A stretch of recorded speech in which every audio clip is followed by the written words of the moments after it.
Dr. Jen. Hello again to all of our Qyral community. It's Honey Sagari here, your founder and CEO of Qyral. We're in for another treat today. For many of you, our next guest will need no introduction. The fabulous, fantastic Dr. Jen Haley is back by popular demand. For newcomers or those who might appreciate a brief recap, here's a snapshot of Dr. Jen's credentials, influenced further by her background in biology and nutrition. Dr. Haley's journey took her from the halls of the F. Edward Herbert School of Medicine to the corridors of the U.S. Capitol in Washington, D.C., serving as a dermatologist consultant. Since 2009, her private practice has been a testament to her dedication in all facets of dermatology. Dr. Haley, it's so great to have you back. Every time you join us, we learn something new. Loved our last session. Thank you again for joining us. To help everyone. Oh, thank you so much. So let's dive in and see what today's session has in store. We're going to discuss biohacks to reveal your radiant skin and redefine your health. Dr. Haley, for those of you, I know this is a subject you're super passionate about, but for those who are unfamiliar, can you explain what biohacking is? And yeah, maybe give us a brief intro in that, and then how it relates to dermatology and our skin. Sure. Biohacking is a term that's been around for a while. I didn't create it. And it's basically using tools and instruments as well as nature to optimize your own biology. I do believe that all of the answers are within us. If there's some people frozen, it looks really funny. Okay. I do believe that there's all the answers that we need within us and within nature to give us the health that we want by, social media and whatnot. Although you could see I have a continuous glucose monitor on my arm. So at times I do believe devices are helpful, and we can jump into that a little bit. Yeah. So thank you for sharing what biohacking is, but how does your skin, maybe we could step it back a little bit. How does your skin reveal your overall health? What does your skin say about your health? Yeah, so I think we touched on this a little bit last time, and I will every time, because basically your skin is an organ, just like all the other organs, your brain, your kidneys, your heart, your muscles, every internal organ is basically represented by your skin. So when your skin is healthy and glowing, most likely your internal organs are optimally functioning as well. As opposed to if you're, dealing with some sort of an inflammatory condition or even acne, there could be an indication that something else is going on deeper. So I feel like the skin is representation of what's going on inside the body. But Dr. Haley, would you mind sharing with us some foundational biohacking tips, tricks? Let's dive right into it. Let's get into the biohacking. Share with us. I would say like the most essential thing that we often overlook and that's free is just the power of light. Okay, so first thing in the morning, in order for our body to switch the metabolic processes, so we have all of these like processes that are going on inside of our body at all times. So when we're sleeping at night, it's recovery, repair, renewal, regeneration. And then as soon as our eyes hit sunlight, it could be a cloudy day, it doesn't matter, it could be winter, but as soon as our eyes hit sunlight, boom, it sets messages to our master gland in our brain that then sets off a whole hormonal cascade that puts us into a protective mode. So we use sunlight in order to kind of set the rhythm and set the pace for the day, which, on a physical level, it's really important for our vision, but also on a metabolic level, it helps us optimally program with all of our hormones and everything like that. So that's why when we're looking at lights late at night and computer screens until midnight, we're never really getting in that repair mode. So really utilizing the power of nature and sunlight. And I mean, you can hack it with things like red light devices. Like I love red light devices, and there are scientific studies showing that it helps boost mitochondrial function. And mitochondria are the powerhouses of our cells. So it's what gives us energy and what allows our cells to have like those turnover and repair processes. So we always want to like optimize our mitochondrial health, and a little bit of red light can optimize it. Too much can actually backfire. So last time we talked about the power of hormesis, or, doing little nicks to your body, challenging your body, giving your body a little bit of hardship, and it makes it stronger, as opposed to too much hardship, which is then stress, and that can backfire and make you, look like the president does 4 years after presidency, right? Too much stress, too much hormesis, too many challenges can backfire. That's why there's the Goldilocks effect. There's the sweet spot of everything we do. More is not better. So too much is not too much of anything, even a good thing is not good for our body. So what's the optimal amount of red light therapy? It really depends on what you're doing. So I have a podcast episode on this for an hour with someone who creates red lights. And I mean, for the eye studies, I think it shows 3 minutes, 3 times a week. If you get in the red light in the morning, a proper red light device, like the right wavelength, not, a light bulb painted red, it has to be the right wavelength. It can help your vision and help your visual acuity. So it just depends on what your goal is. If you're going to go work out and you want to stimulate your mitochondria, it might be 5 minutes. There's not a ton of research, because research is often covered by pharmaceutical companies. So when there's not a monetary gain, there's not as much research. So the vision, there is research. You can easily look it up online. And then for skin, I mean, 3 to 5 minutes, I think every day is beautiful. That's good to know. So besides red light therapy, adequate sleep, really that's one way to tap into our body in order to, show our youthful glow. Are there any other tips, tricks, hacks, biohacking techniques that you have in store? Well, there's a ton. I mean, it just depends on where you want to go with this. Biohacking, skincare can be considered biohacking. Grounding can be considered biohacking. Just living your authentic, joyful life can be considered biohacking. So, I mean, that term is it's not my favorite term. I prefer to use health optimization, although I know we talked offline about, I just spoke at the Women's Biohacking Conference, and that's the term we use. But I mean, it really comes down to health optimization and your personal wellness journey and what you can do for yourself. And a lot of times that's checking in with yourself. So sometimes what works for one person doesn't work for you. And it's okay to try these things. And that's kind of what biohacking is.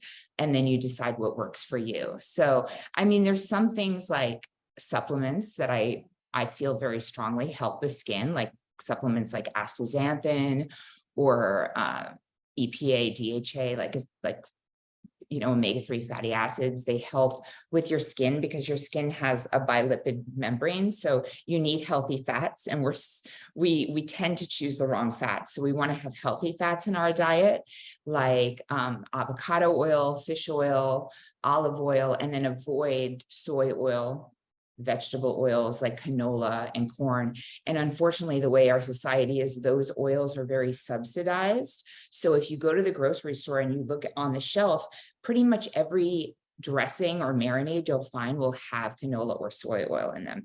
And the way it affects your body, whether it's through your gut microbiome or to your brain or to your skin, what's happening is it's causing more inflammation as opposed to anti-inflammatory, which the healthy oils do. So that's why all oils aren't created equal. So there's a ton of things, and we can call them biohacking or we can call them health optimization. And it's everything from, doing the right exercises to supplements to skincare. It's just whatever's going to help you, all of you. So talking about oils, that's actually a really good topic to quickly discuss. I mean, I get confused as to, should I cook with coconut oil? Should it just be for, on high heat? Should you use avocado oil? What would you recommend?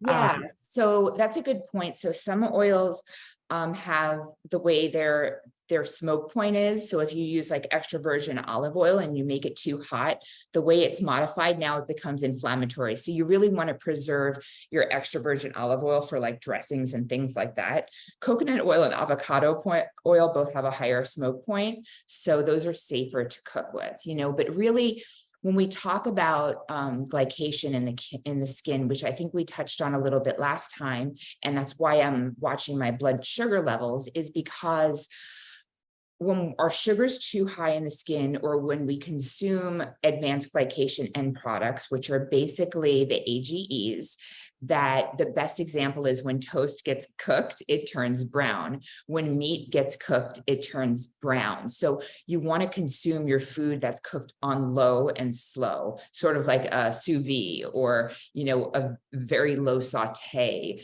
as opposed to grilling really at high heat, right? Because then you're forming more advanced glycation end products, and that could translate to how your body receives that food, which food is information. So I look at food as information for your body. It's information like, do I turn this gene on or I turn this gene off? And that's where we have control of our genetics. So we're dealt our genetics in our lifetime, our genetics being 90% of how we show up in the world. I'm sorry, 10% of how we show up in the world, but the 90% is determined by how we choose to live. So you could take two twins and one could be a smoker and go in the sun and have a poor diet, and they could age 20 years past the other twin that has a more, disciplined lifestyle and not exposed to the elements as much. So that's where people can be really empowered to say, okay, that is not a good choice. I'm going to do this, whether it's applying sunscreen every day or, not eating the processed foods and choosing more whole foods. You're really never going to go wrong if you eat a whole food. Think about it. If we eat real food, we won't go wrong. It's the packages. It's the belief that because it's in the grocery store, it's food. It's not. Our body doesn't see it that way. When we read the label, our body doesn't know what to do with that information when it has all of those preservatives, when it has all of those chemicals. Our body says, I have to work hard to get rid of all this stuff so I can consume very few nutrients. So we have high calories, low nutrients, and that's a problem because then we continue to be hungry. Like I had banana bread this morning and my sugar is off the charts and my brain isn't functioning like it's very much affecting me. So. You probably followed Glucose Goddess. I don't know if you do, but she has all these little hacks on how to avoid those glucose spikes right throughout the day, or like sandwiching your carbs, right? So have something that's, high protein beforehand. And can you talk to us a little about that? How glucose spikes affect our bodies and how it ages our skin ultimately? Yeah, I mean, there's a few things. So the main reason why I think it's important to control your blood glucose levels is to have metabolic flexibility. So in an ideal situation, my body or your body would be able to turn on and use fat as a fuel, or turn on and use sugar or glucose as a fuel.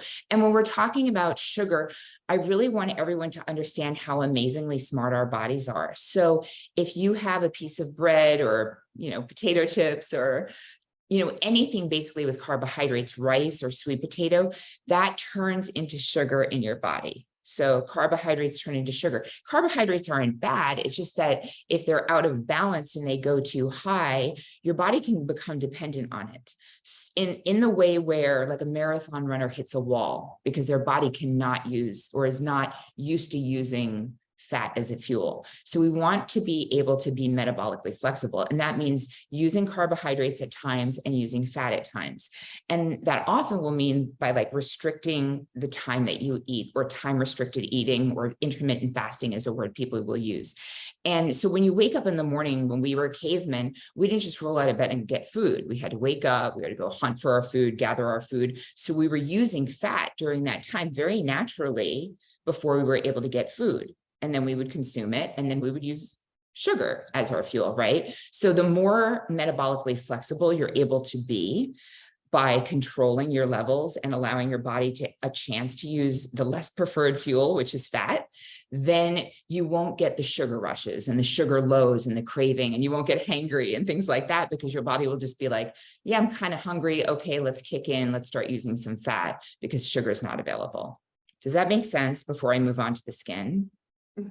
Okay, so we really just want to be flexible, and everything in this world is cyclical, and our eating should be as well, right? So I don't really feel so bad when I gorge myself sometimes, because there were times like we would gorge ourselves as cavemen. You just don't want to do it every day. We have to give ourselves a break, right? So don't beat yourself up if you do. It's just like part of enjoying life. And the main reason with the glucose is that when you're when your glucose, when your sugar levels are high, I'll just call it sugar for now. When your sugar levels are high, like I could show you mine, for instance, there's an app.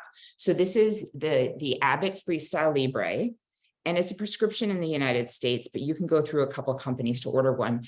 It lasts for 2 weeks. And like my glucose is 128 right now. I scan it, it holds on to it. So I hope you can all see this. So the green zone, you can see I was happy in the green zone.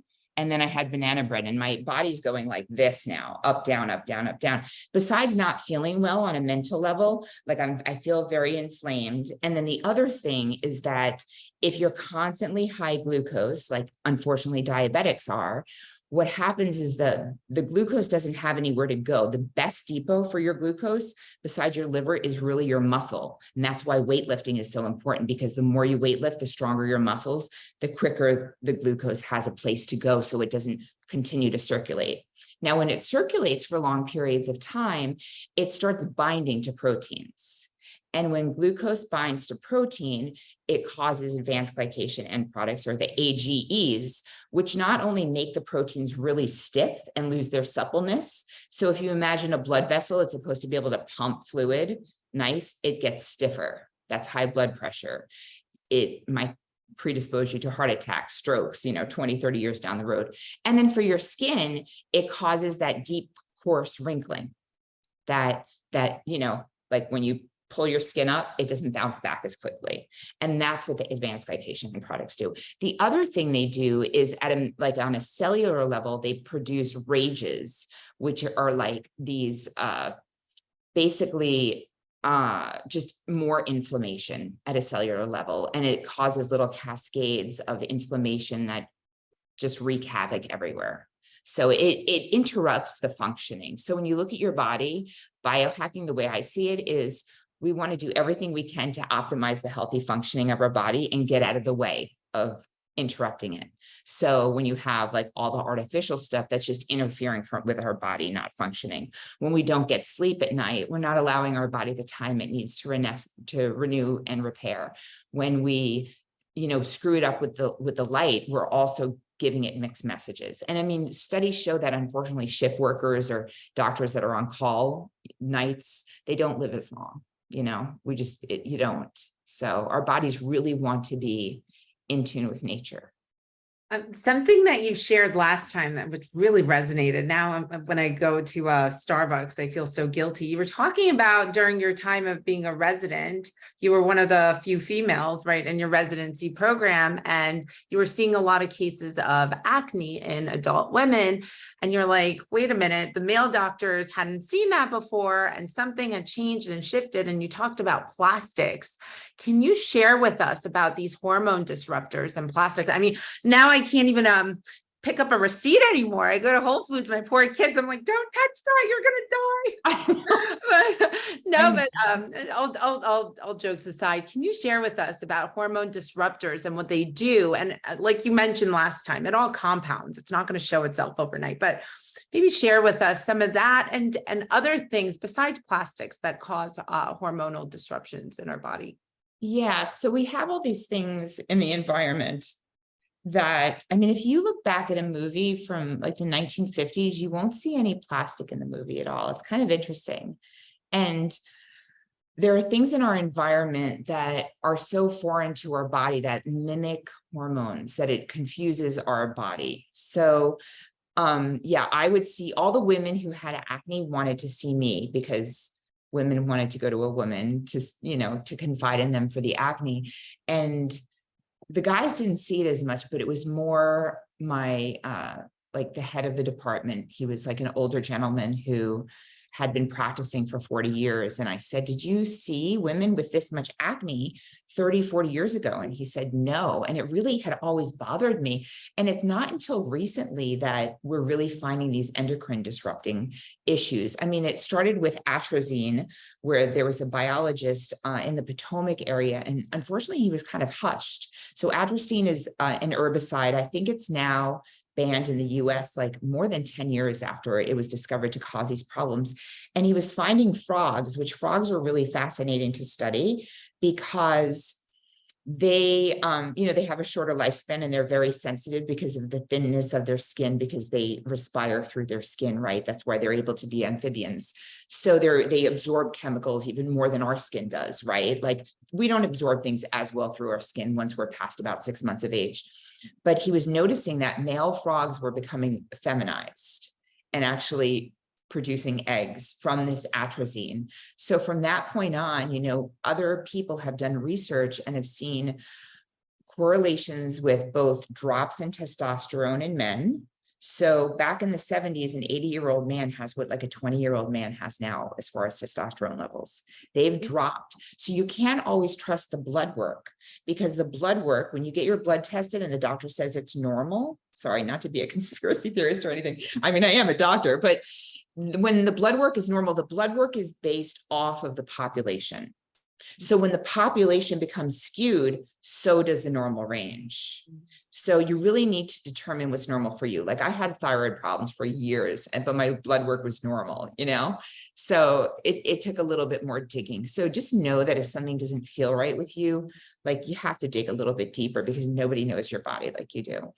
The other measurement where we're seeing, so the area on the perineum. So basically the perineum is like the area between your anus and like the beginning of the testes, or the anus and the vagina. For women, it's longer than shorter than for men. For men, it's a longer distance than for women. And they're finding men, like male babies, are being born with thinner and thinner areas of that perineum, which is a sign of more feminization. And when they check the umbilical blood of women, we're finding over 200 chemicals now. So when you're seeing chemicals in someone, whether it's, the phthalates from a receipt or from cans, like, I don't recommend having canned food, or even like the plastic inside of your coffee cup, the lining, so that like a regular paper plate from 20 years ago is a paper plate, but when there's that sheen on it, that's a plastic. And that plastic, when there's heat, especially on it, what happens is it's absorbed in our body. We all have it. I mean, even if you try not to have plastic, you're getting it. Even if you have only organic foods, you're getting some. So it's just trying to reduce the amount of damage you have, because the more your hormones become skewed, the harder it is to have healthy hormones, maintain a healthy weight, keep clear skin, all of these other things. Okay. So things we can do immediately: switch to glass water bottles. How about stainless steel? Is that okay? Yeah, I'm clumsy, so I use stainless steel. And I mean, I'm not perfect. Like, I went to Starbucks this morning. Like, we're all going to do it, but try to bring your own thing. Or I don't even try to have, like, coffee and wine in particular are super high in pesticides. And I didn't realize this until about 10 years ago. So if I have wine, which I don't drink much now, I try to have European wine, because they don't have as many pesticides as the US, unfortunately. So avoiding the chemicals. So get rid of the plastic. Number one, just carry a stainless steel or a glass water bottle with you everywhere. It's like the easiest thing to do. Number two that I would do is make sure you're go to the ewg.org, the Environmental Working Group, or ewg.org. And they basically will list the dirty dozen, or the dirtiest things that have the most pesticides that you should absolutely buy organic, like berries. Like blueberries, non-organic, have too much pesticide. It outweighs the good stuff from the blueberries. Whereas like a banana, because it has thick skin, not as important to get organic.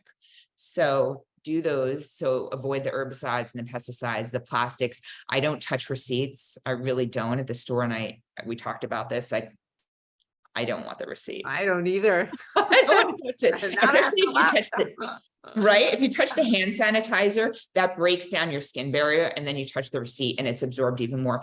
And then things where it gets sneaky is cans. So try to avoid cans. Like if you're going to get soup, get a box soup. And then really, like, plastics with heat are so bad. Oh, and then replace your containers in your house for leftovers with glass. Like, you could use the plastic tops, but do the glass. And those are great storage bins. Those are like the main, simple, easy things, with water being number one. So even if you go to like the gas station and go grab a drink. It might be in the cooler, but it was sitting out on the tarmac for a while. And that heat and that liquid was like letting all of the plastic leach into that drink that you're grabbing. So it's just better to bring your own water. And how about dyes? I want to talk about dyes a little bit, and also perfumes. Can you Yes. share? Oh, thanks for putting that. Oh, yeah. I feel like once you're clean, you can't tolerate perfumes. Like in my gym, I'm constantly unplugging those plug-in things. I don't know. Yeah, no, those things are awful. Tell us why. What do they do to our body?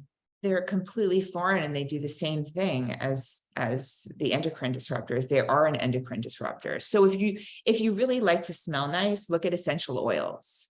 I'm kind of a fan of essential oils. You just have to be very careful. They have to be fractionated in like coconut oil or another oil, because if you put them directly on your skin, they can be harmful, or they can react with the sun. Especially the citrus ones can react with the sun and cause like a photodermatitis and a skin reaction. So, but essential oils are nice. I mean, I think there's a reason we have pheromones so we can like smell each other.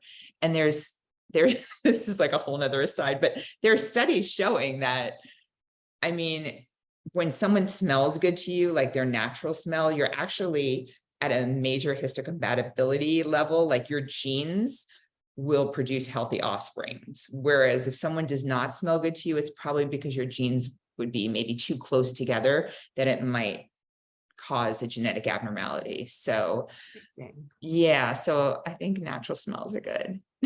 Well, I heard that Napoleon would ask his bride or whatever, or his women back home not to shower for a month before he would come back. So I wonder if I wonder if he was onto something. Now, as far as dyes go, there was a scene I remember. I don't remember which movie, but with Jennifer Lopez, and she was separating out the M&Ms, and she was like, "I only eat the brown M&Ms because they don't still died." Yeah. So dyes, what do they do in our body, especially for kids? Because kids absorb this. I mean, their bodies are so much smaller, so they absorb these things at higher levels. So it started this whole journey for me. So, I studied nutrition undergrad, right? And I feel like everything I studied is completely different now. But what started this journey for me was my son, who's 18 now. He was diagnosed with autism. And when he was about 6, and then they didn't really know what he had. So I started cutting out the artificial colors and the artificial dyes, and he became a completely different human. So we do know that the artificial colors, the artificial dyes are neurotoxic. And in many countries, if you get M&Ms in the UK, they don't have the artificial dyes in them. Have the artificial dyes. Our Subway has sugar in it, like our Subway bread. If you get it in Ireland, it doesn't have sugar in it. Like our society has changed our palate so much to desire sweet, salty, and fat. So you have to kind of retrain your own palate. You can't depend on the government, unfortunately, in our country. So artificial color and dye, our body doesn't know what to do with it. It's foreign. So it takes the energy that would be used for repairing and renewing our bodies to get rid of those. So every time we put toxins in our body, whether it's smog behind a car or in a city, or I travel a lot, unfortunately, the radiation from the airplanes and being up in the sky, we're constantly getting bombarded with things, which is fine, but what we have control over versus what we don't have control over. So I mean, artificial color and dye are like something you definitely should avoid, because there's nothing nutritious about it. So when you look at something, you say, is this going to be nutritious for me? Or is this going to take a lot of burden from my body to extract a small amount of nutrition? So how dentists can look at someone's teeth and know their diet and know a lot about their personality, their lifestyle. What can you tell when you look at someone's skin? What can you tell about how they're living their life and what kind of lifestyle they're leading? Like if they're a smoker, for example, can you tell right away by looking at them? Besides the wrinkles, is there like a tone that they have? Or I don't want to answer this because I don't want anyone, if I meet you, to think I'm judging you, but like, I mean, I try to turn it off, but subconsciously, like I'll be watching a movie, I'm like,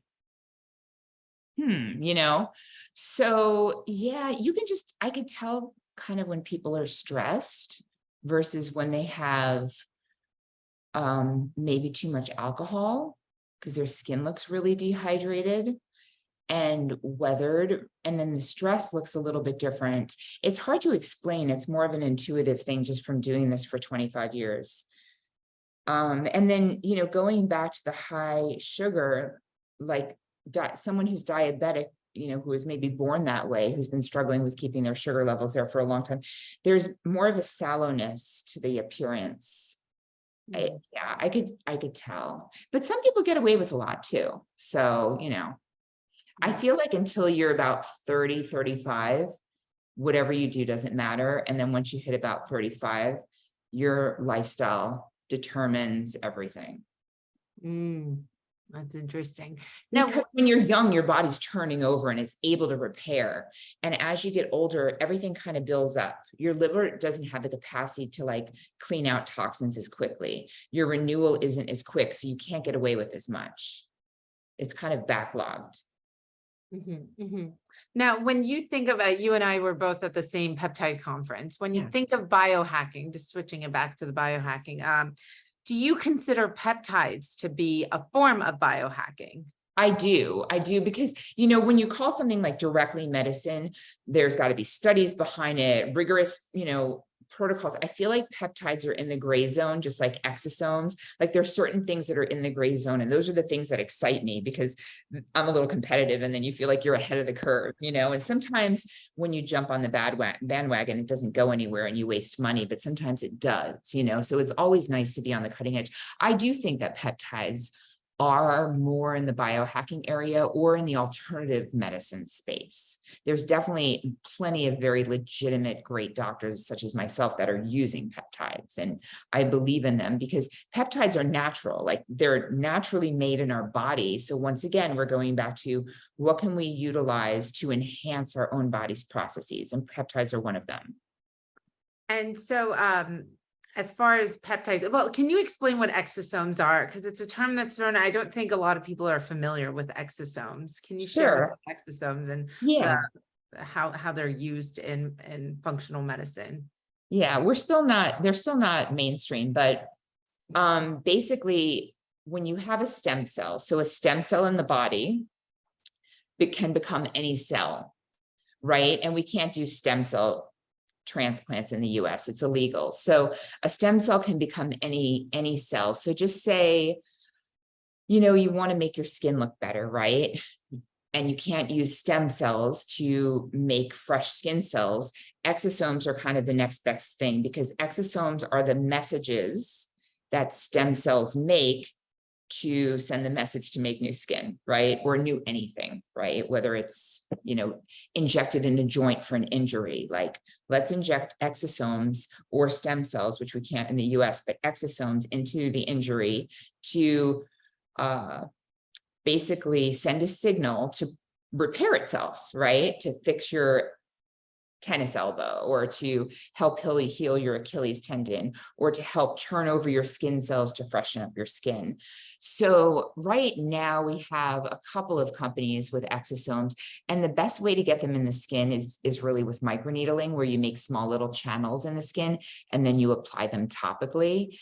And I've reviewed a lot of the studies, and they're kind of a booster to other things. So they can be a booster to filler, or they can be a booster to other things. I don't see a huge wow factor with them just on their own, but I think they're going to get better and better as far as sending the signals to like, hey, let's make new fresh cells, or we use it for hair, for like hair loss. We'll inject it or use it with microneedling as well to make small little channels in the skin so that it could penetrate better. So the good thing about our skin is it protects us from chemicals, right? So we're not absorbing all of these foreign things in our environment from receipts and things like that, right? So it protects you, but it also doesn't allow things to get absorbed as well. That's why with the skincare, we use a lot of things that kind of open up the corneocytes, that open up the epidermal stem cells to help things penetrate a little bit better. And how about the one that's it's called like melanotan or something like that? Melanotan. There you go. That naturally darkens your skin. Yeah. What are your thoughts on that? I actually just had this is so funny. I had a discussion on this in like a small biohacker mastermind group. We actually had like a little discussion because my belief on it is very different from other people's belief. And this is my personal experience versus others. So melanotan is it's a peptide. It's called like the Barbie peptide. And it basically increases your sex drive. It makes you tan and it makes you lose your appetite. Oh, Dermatologist, I know a couple of reasons I don't like it. Well, number one, I did it because I always try everything first to see. And I was vomiting for like 4 hours. It was that much nausea for me. So it's not for me. And the other reason is because if I struggle with melasma, which is a pigmentary condition, and if you are going to take a tanning agent, it can make your melasma worse. So if you're someone who has melanoma, it can make your moles darker and more difficult to decipher. I don't think there's been a direct causality proven between using melanotan and developing melanoma, but it definitely makes your moles darker. It makes your sunspots come out more as well. So it has to be used carefully. It's not something I really recommend, but I have friends who love it. So. Mm-hmm. So That's let's take 3 areas. Let's take anti-aging, let's take hyperpigmentation, and let's take acne. And we kind of touched on this with plastics, hormone disruptors, but maybe you could give us 2 quote unquote hacks for each category, things that people could do today to help with the wrinkles in their skin. This is a tough question, I know, but maybe you could take each one. I mean, I think when people think of hacks, there are things that they're not aware of. There are things that they could change in their lifestyle. They could eat something specific. I don't know, 2 spoons of avocado oil and a garlic, and bam, I could do. So I think that's what people think of when they think of hacks. But do you have 2 things people could do in each one of these categories to really bring out the vibrancy of their skin? So pigmentation, I would say there's a supplement called Polypodium leucotomus or HelioCare. It's HelioCare. I'll type it in here because there's a number of companies that make it. Mm-hmm. And taking, hold on, podium, it's leucotomus. It's a natural fern black extract. So once again, we're getting something from nature and taking that once a day. I take like 2 pills in the morning, but they have gummies that just came out when a dermatologist created a gummy. And I love that because it helps the sun. So like I wear sunscreen on my face, but I never wear it on my arms. And I live in Arizona and I don't have any marks, you know? So what you eat and what you put in your body will impart protection from the harsh chemicals or the harsh radiation from the sun, whereas you can still get the benefits from the sun. So when you look at colorful fruits and vegetables, like whether it's purple cauliflower or a red bell pepper or an orange carrot, all of those colors protect their polyphenols, basically, that will help protect your skin naturally. So I truly believe that if you have a whole food diet, and you're having your meat is grass-fed, grass-finished, your chicken, if you eat chicken, is pasture-raised, and then your vegetables are, you know, local is always best, but like colorful vegetables, it's going to help protect you from the inside out. So that's one of my things for aging. I'm still gonna include other food for aging. You have to have enough fat. Especially women, we don't have enough fat. And if you don't have enough fat and enough water, because our skin it's like a bilipid membrane. So you have fat, water, fat.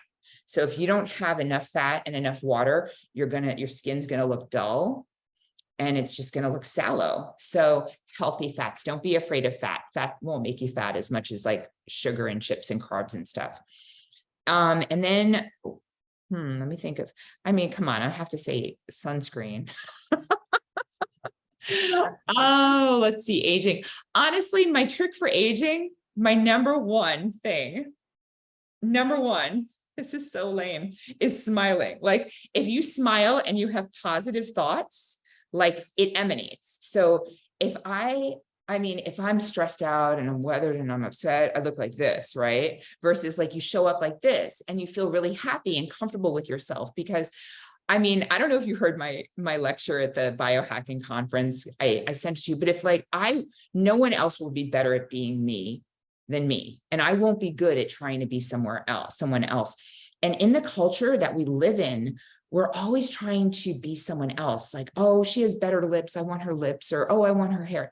No, that's a lose-lose situation. So I really feel like the minute you embrace who you are and show up as who you are, that's where you really radiate. Like that is the radiance we all want versus the two-dimensional beauty of like, oh, she looks good on a magazine cover. It's more like the energy you show up in a room. That is like the ultimate anti-aging weapon. And that's the power of an older woman, because being confident and stuff. So that's my I love anti-aging. that. Okay. I love that. No, that's perfect. That's perfect. And if we could just quickly touch on stress, how does chronic stress affect our skin? How does it age us? I mean, this is a really good segue into that. And what are some biohacks that we can, some biohacks to manage stress for the sake of our skin's health, at least? Right. Yeah. Stress. I really don't think the thing is like, it's so much easier to sell someone a pill or, recommend something that's expensive and then say, oh, you have to buy this in order to get the results. And I'm a strong believer in skincare and sleep and, doing the basics. But really with stress, it's just not a sexy subject, just like sleep isn't really sexy. But if you're so stressed all the time, it screws up all your hormones. So just from a basic biology and evolutionary perspective, if I'm anxious and I'm not taking a breath and I'm stressed out all day, my body produces high levels of sex hormone binding globulin that basically captures all the circulating hormones in my body, whether it's estrogen, testosterone, or progesterone, and it doesn't allow it to be used. Because why would your body want you to become pregnant and have children when you're living in a stress situation? So it's going to screw your hormones up. And hormones are really, really important. Like anyone who's a woman, you know how different you are at different times of the month, right? So hormones are really, really important to stay healthy. So the simplest thing that I find with stress, because I do like to meditate, I do like to do other things, but a lot of people don't have time for that. And if you asked me 20 years ago, I'd be like, I get a massage once a week. That's my stress relief, but it's not really. It's the 4-7-8 breath. It's so simple, created by Dr. Andrew Qyral, the father of integrative medicine. And you can look up like the 4-7-8 breath, but I can demo it for you. You basically inhale through your nose for 4, hold it for 7, and exhale for 8. And you do that 4 cycles. Do it in the grocery line. You do it at the stoplight. I mean, I do it all the time, especially if I'm in traffic and people are cutting me off and aggravating me. I just inhale, hold, and exhale. Inhale. So you do 4 cycles of that twice a day. After 4 weeks, it's been shown to lower your blood pressure, to balance your cortisol levels, which we want our cortisol to be high in the morning, which means we get up, we have energy when we get up, and then lower throughout the day. A lot of people are an opposite. They can't get up in the morning without having tons of coffee. And then in the afternoon, they're getting that second wind and they can't go to sleep. That means your cortisol is off balance. So the breathing is really, really huge. And then movement. Move all day long. So you don't have to like go to the gym for 45 minutes. Studies show that people have increased well-being and just a higher metabolism and lower stress levels is the best way to put it, when they have higher non-exercise activity thermogenesis, which is called NEAT. It's like your higher NEAT, which is basically like if you just get up in between meetings and like go for a walk, or, if you're on a phone call, go outside and have the phone call as a walk and just get up and move a little bit throughout the day. So by the end of the day, maybe you did 12,000 steps as opposed to doing the 12,000 in one burst at the gym. It's better to do it throughout the day. It's a more natural way of being for our bodies when we're feeling that anxiety and the stress, to kind of like go and move, like little movements. So I've That heard applying pressure to your eyes, which we naturally do when we're stressed out, like we put our, yeah, I've heard that also helps, right? it's like the pressure points. Yeah, just like the what's it called? Like those little pressure points they do. I'm not an expert in that, but for sure, if something feels right to you, it's the right answer. It's not going to hurt you. It's better than going and eating something. Now I want the people who are on the call, and we'll monitor Facebook as well. Put your questions in, we'll answer it. But I do want to ask you, where do you see the future of dermatology biohacking heading? Where do you think that's going to go? Derm is really behind. I mean, yeah, I don't think there is even a derm biohacking. Honestly, I'm very passionate about blood sugar regulation. I think it's the key to a lot of things. And if you monitor your blood sugar levels, it cascades into other areas. So if you don't sleep well at night, your ghrelin and your leptin, which are two hormones that determine how hungry you are, they're thrown off, your cortisol is thrown off, and then your blood sugar is going to be thrown off, right? So if I'm monitoring my blood sugar levels, I basically am able to adjust other things in my life based off of that. So like if I have a glass of wine, my blood sugar level drops really low. That's why people get hungry and they eat more when they drink. So then I stop drinking, and it just kind of makes other areas better. Or if I notice it's high, I'll just go do some jumping jacks and we keep the blood sugar kind of even. Dermatology per se, I think exosomes, peptides, I really like the GHK-Cu peptide, but it's not something you want to do all the time because copper has to be in balance with other things. My personal passion, which I'm in the middle of writing a book about, is about the rhythm and the cycles and pulsing, because we are naturally meant to cycle. So I think the world is going to come to a better understanding that there are no absolute answers for something to be done every day, and we are meant to be cycling beings. And what works on a Tuesday in November is not going to work on a Wednesday in March. And that's a really hard concept for people to grasp, because we have to start going in and feeling what's right. So even with skincare, you're like, retinol might be good one day, and then you're like, I feel like I need something else today. And you need to get to that point where you feel that way. And that takes a lot of practice and a lot of groups coming together and talking about their experiences, and then you trying it and seeing if it works for you. But at the end, I think like cycling is where it needs to go. And what do you mean by that? I mean, I noticed, for example, with my hair, if I use the same shampoo for too long, my hair starts becoming dull. It almost feels, it doesn't feel right. It gets oily. So I cycle through shampoos almost every other wash. I use a different shampoo. But why is that? Is it because of the bacteria in our scalp? Is it because of, That's great. That's so great. That's because you're in tune with your hair, and somebody else might be okay doing the same shampoo for 2 months, right? But think about it, like salmon is very healthy. Broccoli is very healthy. Blueberries are very healthy. But if I had those 3 foods every day for every meal, I'm not going to be healthy. So we are meant to cycle. Like we're not meant to eat fruit in the winter. Fruit is there to get us a little chubby so we could survive the winter, right? So we are meant to cycle. And if you think about it, we talked about the daily cycle. So the daily cycle during the daytime, protect, during the nighttime, repair and renew. So we have our daily cycle. And then we think about women. Women have monthly cycles. And if you're not menstruating anymore, then you go with the lunar cycle. And we want to cycle differently during the month, whether it's our exercise regimen or our skincare regimen, because there's going to be certain times of the month that you're going to be more prone to breakouts. There's going to be other times of the month where you might be more oily. There's going to be other times of the month where you might be dry and you need to add hydration. So the more some people become in tune with their body, they'll be able to tap into what works for them.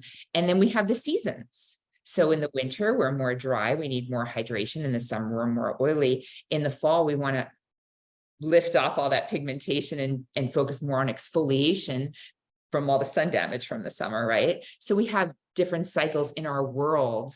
Why wouldn't we be aligned with that, right? There's this one app, it just reminds me of, it's called Fitter Woman. It was developed by, I don't know if you've heard of it, but it's, you put in your menstrual cycle and it tells you your hormones throughout the month, your hormone levels. And for menopausal women, they also have some certain features where it tells you exactly where you are in your cycle and where you should optimize. And this is a great time to do this if you have a project you want to start. So it's really cool. Yeah, you're right. Like listening to your body and cycling through. I like that. I like that tip. Just listening to your body first and foremost, getting in tune with your body, and then Exactly. Like you have to get in tune. And I mean, well, and it takes some time, and it takes honoring yourself and going back to that authenticity. And I feel like my kids are like Generation Zers, and I feel like they're fed up with the social media. I mean, they use it to communicate, but they don't share. Like they're not about sharing. And I think our world is, I mean, I hope, maybe I'm just hoping and projecting, but I think our world is getting to a place where it's like, okay, yeah, you look great, but like, let's just honor ourselves and let's be authentic with ourselves. And that's the only thing, especially as AI gets better and better, like you can make anything perfect. So the perfections are going to lie in the imperfections. Like you love the person you love, and you love your friends, and you love the people around you for their quirks, not because they're perfect, right? So it's just a matter of like learning yourself, knowing yourself, checking in with yourself, trying things might not work for you. Like last night I had dinner and my friend's like, I don't like octopus. I said, just try it. And he goes, I've tried it. I don't like it. I said, you haven't tried it with me. And then he tried it. And he tried it. He's like, no, I still don't like it. I'm like, well, thanks for trying. You know, like sometimes you just have to try things and see if it works for you. So yeah, anyway, sorry for the rant. No, it's perfect. It's and just I know we have a couple minutes left. I wanted to, we have a lot of people who are, and we touched on this last time, we have a lot of people who are on semaglutide and tirzepatide. Can we touch quickly on how these drugs, these classes of drugs affect our skin? Is there anything that we can do, we should look out for? Do you have any tips, advice for individuals on these classes of drugs? Yeah, I think in the long run, it's going to be great for your skin because it helps regulate blood sugar. When we're losing a lot of weight really fast, we talked about this last time, there's the drooping effect with, the face and the butt. So getting to the gym is really key, making sure the thing about the medications is really just making sure you maintain your muscle mass. So I like people to get in 1 gram per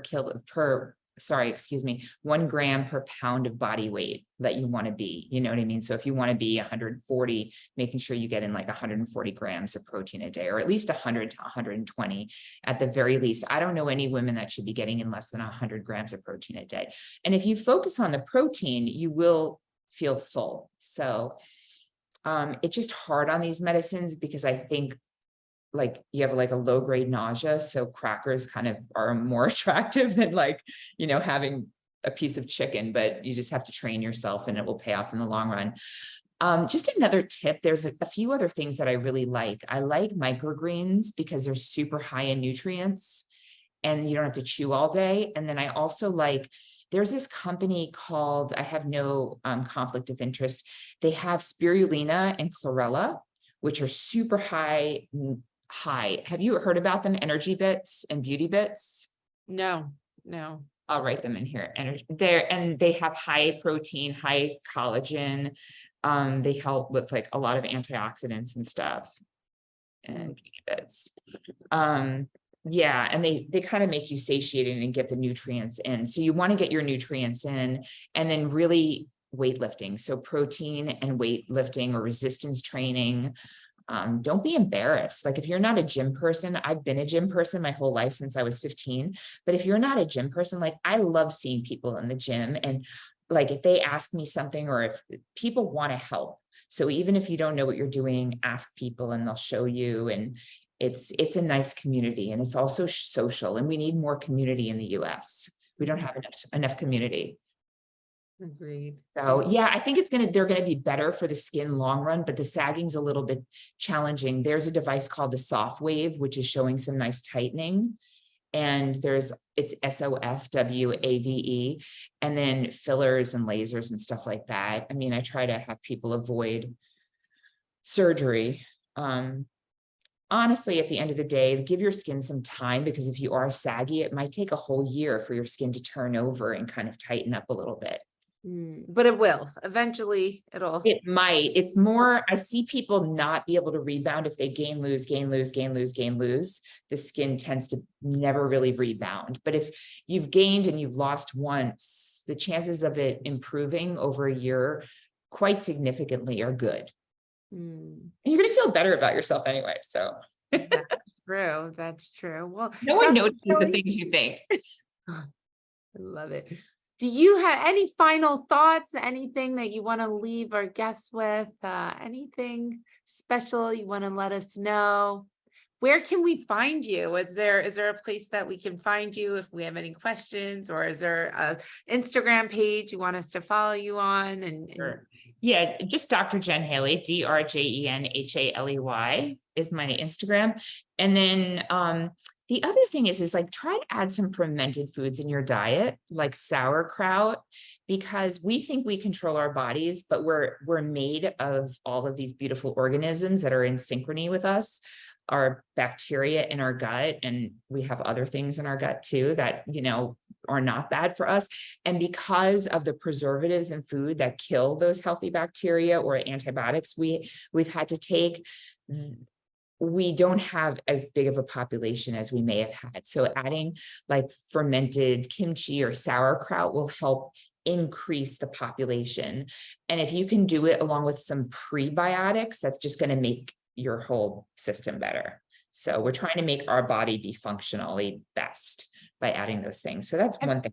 Yeah. Have you heard of MAF 314 by any chance? It's a yogurt that you make. Now, Dr. Sinclair recommends it. And so I make it. You have to buy raw milk and you have to make it. So I try to make it. And once you make your batch, but there's a lot of different types of bacteria, probiotics inside of this yogurt that you don't find in normal yogurt. So, and they called it MAF 314 it took 314 tries. I guess it was named after the algorithm that the doctor put into place. But anyways, I like to do that. And I found it to be very helpful. I mean, I could share with you guys.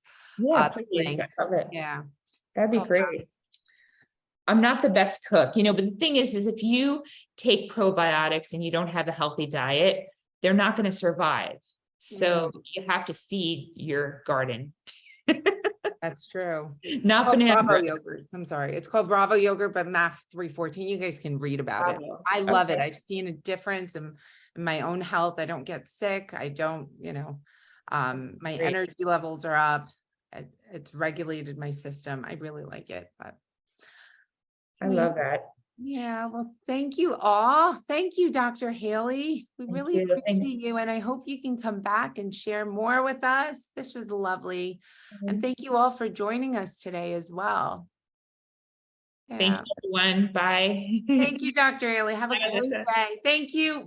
Have a beautiful one.